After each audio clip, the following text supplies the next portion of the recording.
මේ ඉන්නේ මිනි කැප්ෂන්. ඉතින් මම අද යන්නේ මිනි කැප්ෂන්ට ස්කයි ලෑන්ටර්න් එකක් හදන්න. එහෙනම් වැඩි කතා නැතුව අපි යම් වීඩියෝ එකට.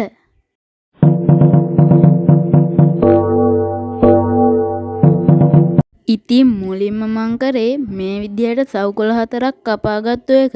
එහෙනම් අපි දැන් මේ සවුකොළ 4 එකට අලව ගමු. ඉතින් මම මේ විදිහට අර සවුකොළ 4 අලව ගත්තා.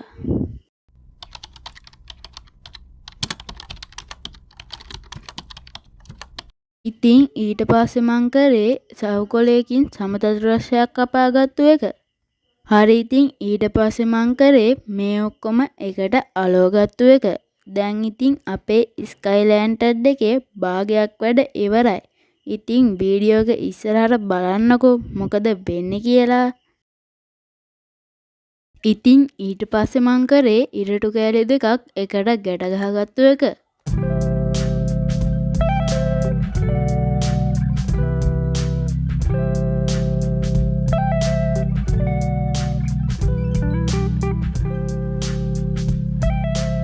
ඉතින් ඊට පස්සේ මේ ඉරටු ටික රවුමට හදාගෙන අපේ ස්කයි ලෑන්ටර්න් එකේ යටපැත්තේ අලව ගත්තා.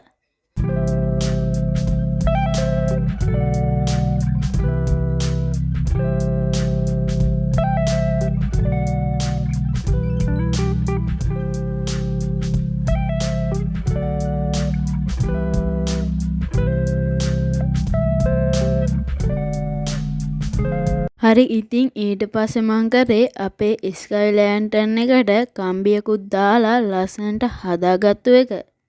දැන් ඉතින් තියෙන්නේ මිනි කැප්ෂන්ගේ ලෝගෝ එක ගහන්න.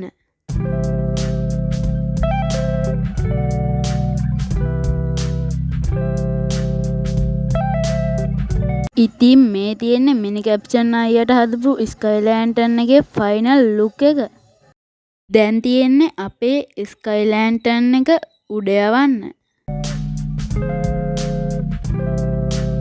හරි ඉතින් ඊට පස්සේ මං කරේ ඉටිපන්දන් ටිකක් උණු කරගෙන ස්කයි ලෑන්ටර්න් එක යටින් ගැට ගහන රෙදි කෑල්ල ඒකේ පොඟවගත්තු එක. දැන් තියෙන්නේ අපේ ස්කයි ලෑන්ටර්න් එක උඩ යවන්න. ඉතින් බලමු අපිට ස්කයි ලෑන්ටර්න් එක උඩ යවන්න පුළුවන් වෙයිද කියලා. ඉතින් සමහර විට මේක ගිනි ගන්නත් පුළුවන්, ගහක රැඳෙන්නත් පුළුවන්.